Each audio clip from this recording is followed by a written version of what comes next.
ঈদের সময় তুমি কত কেনাকাটা করো, আবার ফেসবুকে লাইভ দাও, আবার ফেসবুকে পোস্ট দাও, আবার 50,000 টাকা বাজেটে কপাল পুরা। তোর পাশের বাসায় একজন গরিব মহিলা আছে, মাদ্রাসায় ছেলেটা পড়ায়, একটা 200 টাকার জামাও কিনা দিতে পারি না। তোমার দামি জামার দিকে তাকায়া থাকে। ঈদের দিন ভালো একটা রান্নাও করতে পারে না, দেও না 500 টাকার বাজার করে ঘরে পৌঁছায় দাও। দোয়া যে কেমন আসে আর কেমনে তুমি কবুল হইবা জানো না। ওই গরিবের 500 টাকার ঈদের বাজার করে দিলে তোমার কোনো লোকসান নাই, ক্ষতিও নাই, না খাইয়াও মরবা না। কিন্তু ওই গরিব ফ্যামিলির গরিব স্বামী, গরিব বিবি, গরিব সন্তান, ঈদের রাত দোয়া কবুলের রাত, তুমি আনন্দে হাসবা, গরিব লোকটা আনন্দে কাঁদবে আর আল্লাহর কাছে দোয়া করবে। কত যে আনন্দিত হয় বুঝবা না। আল্লাহর কাছে দোয়া করে, বিবিরে কয় এই মানুষগুলোরে ভুইল না, নামাজের পর পর দোয়া কইল। ছেলে মেয়েকে বইলে যায় ওই বাড়িটা ভুলিস, এদের সাথে বেয়াদবি করবি না। যখন খাইতে পারি নাই ওরা আমার বাড়ি চাউল পাঠাইয়া দিছে। বড় লোকেরা ইলিশ মাছ গরিবের চোখের সামনে দিয়া নিয়ে যায়, গরিব তাকায়া তাকায়া দেখে আর চোখের পানি ছেড়ে কাঁদে। কোরবানির সময় বড় লোকেরা বড় গরু জবাই দেয়। গরিবের ছেলেমেয়েরা বলে আব্বু আমরা কবে কোরবানি দেব?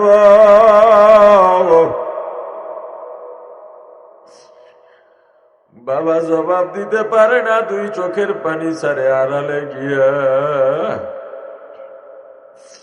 মা সন্তানকে সান্ত্বনা দেওয়ার জন্য পাটা পুতা নিয়ে মরিচ বাড়ে আর বলে তোর বাবা গোস্ত নিয়ে আসবে। মনে আশা আমার ভাই আমার প্রতিবেশী বড় লোক গরু জবাই দিছে, একটু গোস্ত তো পাঠাইবে। কিন্তু বহু বড় লোক এমন কৃপণ আছে, কোরবানি দেয় মানুষকে দেখাবার জন্য, 1 কেজি আধা কেজি গোস্ত পাঠায় না। ওই মা গরিব সন্তান নিজের সন্তানকে দুপুর হয়ে গেছে কোনো জবাব দিতে পারে না। সন্তান বলে আম্মু সবাই আজকে গোস্ত খায়, রুটি পিঠা খায়, আমার একটু গোস্ত খাইতে মনে চায়। মা সন্তানকে বুকে জড়াইয়া মাথার কাপড়ের আঁচলটা চাই না, চোখের পানি ছেড়ে কাঁদে। কোরবানির দিন গরিব দুপুরে লজ্জায় বাজার থেকে বের হয় না, বাজার থেকে 1 কেজি গোস্ত কিনবে সেই তৌফিকও নাই। গরিবের মনটা সব সময় ছোট থাকে। বড় লোকেরা কেন নতুন কইরা কি করবা গোস্ত রাইখা? আল্লাহ তো তোমাকে তৌফিক দিয়েছে, তুমি লাগলে কিনে খাইতে পারবা, গরিবকে মাহরুম করিও না। তোমার আশেপাশে একটু লিস্ট করে নাও কতটা গরিব আছে, 1 টুকরা 2 টুকরা না, যারা বাইরে নামতেও পারে না, চাইতেও পারে না, গোপনে বাসায় নিজে যাইয়া 1 কেজি 2 কেজি গোস্ত পাঠাইয়া দাও, পৌঁছাইয়া দিয়ে আসো। যারা টোকাইতে নামে ওদের তো শরম কম, নামছে তুমি 1-2 টুকরা দাও সমস্যা নাই, কারণ ওরা বাড়ি বাড়ি টোকায়, আসার সময় 1-2 কেজি হইয়াই যায়। কিন্তু এমন কিছু বাড়ি আছে, এমন কিছু পরিবার আছে, তুমি কেমন মানুষ একটু খবর কেন নাও না? ওই মানুষ চাইতেও পারে না, বলতেও পারে না, তৌফিকও নাই। ওই ঘরের মধ্যে আমাদের আঞ্চলিক ভাষায় বলে আহা পাহা খায়, ছটফট করে, কি করবে, কলিজাটার দুঃখে ফাইটা যায়। ওই মানুষগুলোকে মাহরুম করিও না। বড় লোক কোরবানির গোস্তদের বাসায় পাঠাও, 1 ওয়াক্ত খাও। এ আমার ভাই, অহংকারের জন্য বলি না, গতবার অনেক বড় গরুর জোর কোরবানি দিছি, মহিষ দিছি, এরপরেও পরের দিন আমার বাসায় গোস্ত রান্নার নাই, বাজার দিয়া কিনে নিছি, যারা টোকাইতে আসছে দিছি, বাকি যাদেরকে দিছি নিজেদের আমার ভাই ব্রাদার আছে ওদেরকে দিয়া প্রত্যেকের বাসায় বাসায় পৌঁছাইয়া দিই। এটা এখন না, আরো আগের থেকে। কারণ আমি চিন্তা করি আমাকে আল্লাহ গোস্ত খাওয়ার তৌফিক দিয়েছেন, আমার কত ভাই গোস্ত খাইতে পারে না, মাছ খাইতে পারে না। ঈদের সময় তুমি কত কেনাকাটা করো, আবার ফেসবুকে লাইভ দাও, আবার ফেসবুকে পোস্ট দাও, আবার 50,000 টাকা বাজেটে কপাল পুরা। তোর পাশের বাসায় একজন গরিব মহিলা আছে, মাদ্রাসায় ছেলেটা পড়ায়, একটা 200 টাকার জামাও কিনা দিতে পারি না। তোমার দামি জামার দিকে তাকায়া থাকে। ঈদের দিন ভালো একটা রান্নাও করতে পারে না, দেও না 500 টাকার বাজার করে ঘরে পৌঁছায় দাও। দোয়া যে কেমন আসে আর কেমনে তুমি কবুল হইবা জানো না। ওই গরিবের 500 টাকার ঈদের বাজার করে দিলে তোমার কোনো লোকসান নাই, ক্ষতিও নাই, না খাইয়াও মরবা না। কিন্তু ওই গরিব ফ্যামিলির গরিব স্বামী, গরিব বিবি, গরিব সন্তান, ঈদের রাত দোয়া কবুলের রাত, তুমি আনন্দে হাসবা, গরিব লোকটা আনন্দে কাঁদবে আর আল্লাহর কাছে দোয়া করবে। কত যে আনন্দিত হয় বুঝবা না। আল্লাহর কাছে দোয়া করে, বিবিরে কয় এই মানুষগুলোরে ভুইলো না, নামাজের পর পর দোয়া কইলো। ছেলে মেয়েকে বইলে যায় ওই বাড়িটা ভুলিস, এদের সাথে বেয়াদবি করবি না, যখন খাইতে পারি নাই ওরা আমার বাড়ি চাউল পাঠাইয়া দিছে। নেতার বাড়ি মুঠাম নিয়া যাও, এ দোয়া করে না, এটা মনে রাখিস। বড় লোকের হাদিয়া দাও, বড় লোকে তোর জন্য দোয়া করে না। বড় লোকেরা বলবা আল্লাহ এত সম্পদ দিছ, আমি ইবাদতের সময় পাই নাই। আল্লাহ তার পয়গম্বর সুলাইমানকে দাঁড় করায় দিবেন, পালাবার জায়গা নাই, ভেগে যাওয়ারও জায়গা নাই। ওই আমার আল্লাহকে তার আগে চেন, টাকার দরকার নাই, পয়সার দরকার নাই, গরিব না ধনী, কালো না সাদা, সুখী না দুঃখী দরকার নাই। আমার আল্লাহকে চেনা ছাড়া উপায় নাই। এ গরিবেরা বড় লোকের বিল্ডিং এর দিকে তাকাই আফসোস করিও না। আজকে তুমি যদি আল্লাহর গোলাম হয়ে যাইতে পারো, আল্লাহকে চিনতে পারো, আল্লাহকে নিয়ে কবরে যাইতে পারো। বড় লোক যে আল্লাহকে মানে নাই, কিয়ামতের ময়দানে পুলসিরাত তো তুমি দেখবা না, তুমি দেখবা বিশাল মহাসড়ক, লাল গালিচা বিছাইয়া দিছে। এখন বড় লোক নেতা মোটরসাইকেল শোডাউন দিয়া নেয়, আর কিয়ামতের ময়দানে সালামুন আলাইকুম তিবতুম ফাদখুলুহা খালিদিন। ওরে আমার ভাই, জান্নাতের ফেরেশতারা তোমাকে ডাকবে, শান্তির বার্তা দেবে, আসো আসো। মহিপুর থেকে কলাপাড়া যাইবা, মোটরসাইকেল ওয়ালা, বাস ওয়ালা, অটোওয়ালা তোমাকে ডাকে, কলাপাড়া কলাপাড়া কলাপাড়া কে যাইবা, আসো। ওই জান্নাতের পুলসিরাতে পুল কাটায় তোমাকে জান্নাতের ফেরেশতারা ডাকবে, আসো আসো জান্নাতীরা আসো। এ মহিপুর নিজামপুরের আব্দুর রহমান, আব্দুল্লাহ, আব্দুর রহিম, ভাই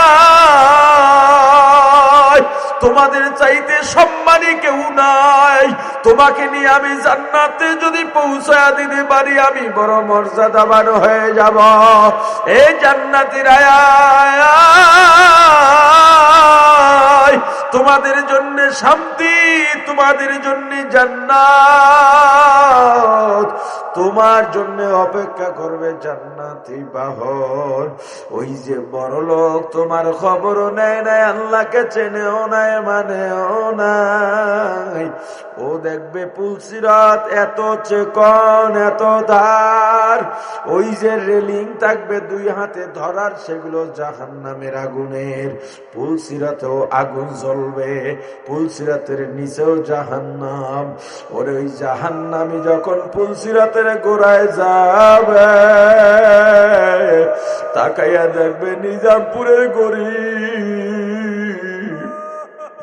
যারে নিয়ে তিরস্কার করতাম, 3 বেলা খাইতে পারতো না, আমি বড় গরু কুরবানি দিয়ে বড় অহংকার করতাম, কিন্তু আই কুরবানি দিতে পারতো না, চরমুনাই যাইতো, কেউরা বন্যা যাইতো, ওই ফজরের নামাজের পর মসজিদ থেকে সবাই বের হইতো, বসে বসে আমার মাওলার জিকির করত। আজকে দেখি ও বাদশার মতো যায়, ওকে 2 ধারে ফেরেশতা দাঁড়াইয়া ইস্তেগফার জানাইবে, ডাক দিয়া বলবে, ও তো আমার বাড়ির আল্লাহটা কি জানি কয়, আমার কামলা, ও তো আমার আলুডি করছে। ওদিকে যায় ডাক দেবে, আব্দুর রহমান, আমি তোর মহাজন। আহারে ওদিন মহাজন হইয়া যাবে ফকির, আর দুনিয়ার ফকির হইয়া যাবে বড় মহাজন। এ গরিবতে তোর দিকে দরকার নাই, টাকা পয়সার সঙ্গে তোর সম্পর্ক জোড়াবার দরকার নাই, দুনিয়ার সঙ্গে মহাব্বত জোড়াবার দরকার নাই, তোমার ভালোবাসা হবে আমার আল্লাহর সঙ্গে। তোমার কাজের মধ্যে আমার আল্লাহর মহাব্বত খুঁজবা, তুমি জমিনে যাইবা, ধান কাটবার, জবানে জিকির করবা আল্লাহ আল্লাহ আল্লাহ আল্লাহ, সাগরে যাইবা, মাছ ছাড়াইবা জালের থেকে, কেউ বিড়ি টানবে, কেউ কাঁচা দাওয়া থাকবে, কেউ গান গাইবে, কেউ গান শুনবে, তোমার জমানে থাকবে আল্লাহ আল্লাহ আল্লাহ। তুমি হাঁটবা, তোমার জমানে জিকির, তুমি শুইতে যাইবা জিকির, ঘুম থেকে জাগবা, আমার আল্লাহর নাম নিয়ে যাগবা, তুমি দোকানদারি করবা, আমার আল্লাহকে ছাড়া করিও না। কিয়ামতের ময়দানে ওই ধান গিয়ে আল্লাহর কাছে বলবে, আল্লাহ তোমার এই বান্দারে জাহান্নামে দিতে পারবা না, আমি নিজে সাক্ষী, সবাই গল্প গুজব গীবত করছে, আপনার এই বান্দা আপনাকে ভোলে না,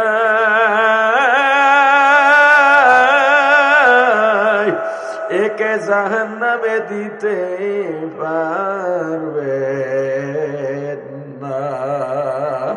আর যদি আল্লাহ না করুন, এই দুনিয়ায় আল্লাহকে সাথে না নিতে পারো, পুলসিরাত কেটে কেটে জাহান্নামের মধ্যে পড়ে যাওয়া লাগবে। জানো ওই জাহান্নাম কত কঠিন, দুনিয়ার আগুন, আঙুল যদি দাও আগুনে আঙুলটা পুড়বে, হাত যদি ঢুকায় দাও হাত পুড়বে, পা ঢুকায় দিলে পা পুড়বে, আর কোনো ক্ষতি হবে না। কিন্তু জাহান্নামের আগুন শরীরের যে কোনো জায়গায় লাগার সঙ্গে সঙ্গে কলিজা পর্যন্ত পুরে ছাই হইয়া যাবে। ওই জাহান্নামে যখন পুরবে,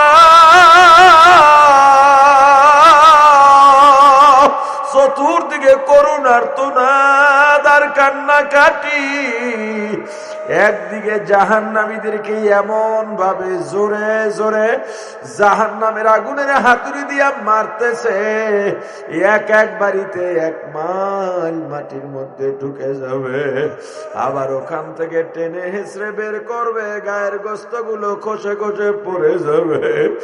মিথ্যা মনে করছো নাকি? বিশ্বাস কি হয় না? যদি বিশ্বাস হয় কেমনে সহ্য করবারে ভাই, ফেরো ফেরো ফেরো। আজকে দুনিয়ায় বিপদে পড়লে মাকে পাও, বাবাকে পাও, ভাই পাও, চাচা পাও, বন্ধু বান্ধব পাশে পাও, যাও, ওই জাহান্নামে কাউকে পাশে পাইবা না। আল্লাহ আমাদেরকে মাফ করে দেন। ওই জাহান্নামে যাতে জান্নাত যাওয়া না লাগে, আমার আল্লাহকে নিয়ে কবরে যাও, আমার আল্লাহকে নিয়ে বাঁচো, আমার আল্লাহকে নিয়ে মরো। ও পর্দালের মা বোনেরা, জিকির বাড়ায় দাও বা যাও, রান্না করতে যাও, দেখো না ভাত যখন উতলায় একটা একটা টকবক টকবক করে, তোমার কলবের ভিতরটাও জিকির দিয়া টকবক করাও রে মা।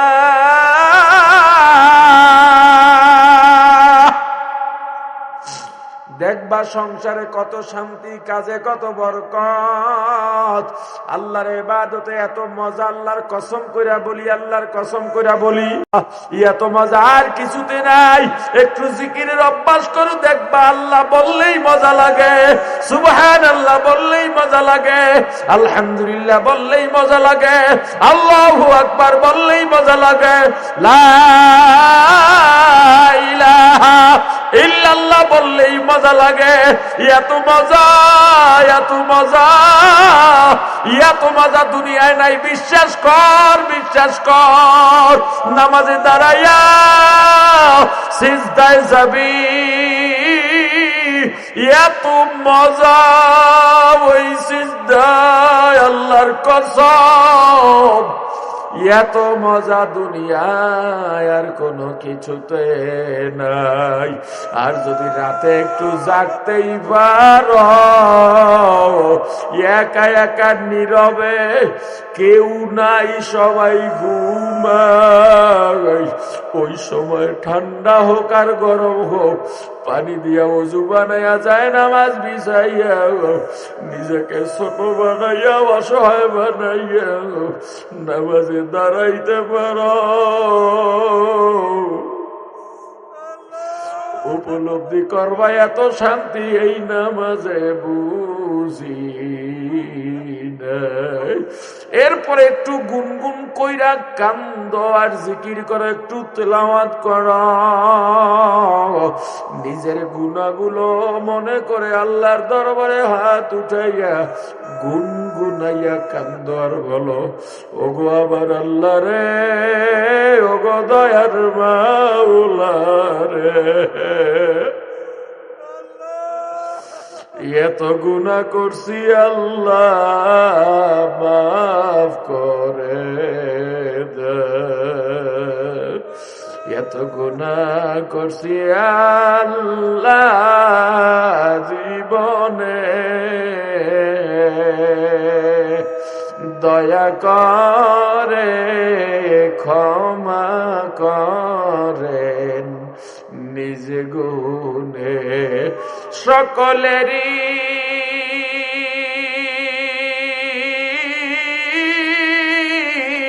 দরজা হইতে ফিরিয়া আপনার রোজায় রইলাম পড়িয়া, আপনি যদি মাফ না করেন বান্দারে, বলেন আপনার বান্দা যাবে কার দ্বারে, আদর